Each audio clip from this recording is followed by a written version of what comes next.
Астана қаласы бойынша жаңа концепция бағдарламасының нәтижелері шықты. Міне толық тізімдер бар.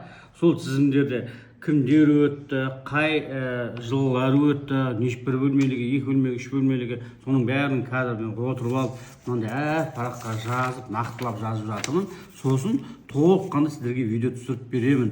Достар, бұл жерде 20% жаңағы жетім балаларға, 50% әлеуметтік осал топтарға және 30% қалған кезекте тұрғындарға деген сияқты бөлікпен жасаған, яғни сол пропорциямен жасаған, распределение дейді ғой, яғни үйді бөлу сондай пропорциямен жасалған.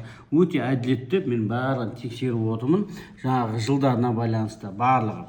Сондықтан достар, келесі видеода мен сіздерге жік-жігімен бәрімен бір бөлмеліге қалай өтті, екіге қалай, үшке қалай бәрін жасап беретін боламын. Жаппай. Ал өткен азаматтарды сіздерді тағы да құттықтаймын. Келіп енді төлемақы қабілетті растау керек. Оны қалай растау керек, қалай керек, табысың жетеді, жетпейді, асып кетеді. Соның барлығын келіп бізге кеңеске келсеңіздер, сіздерге толыққанды сопровождение жасап бере аламыз. Ал енді өтпей қалған азаматтарға енді менің кейінгі видеомды бір қарап алып, соған анализ жасап, келесі бағдарламаға қалай беруің керек, қалай дайындалуың керек, соның бәрін ақылдасып отырып, сізбен бірге бір заявка беретін боламыз. Келіңіздер, қолдан келгенше біз сіздерге көмектесуге дайынбыз.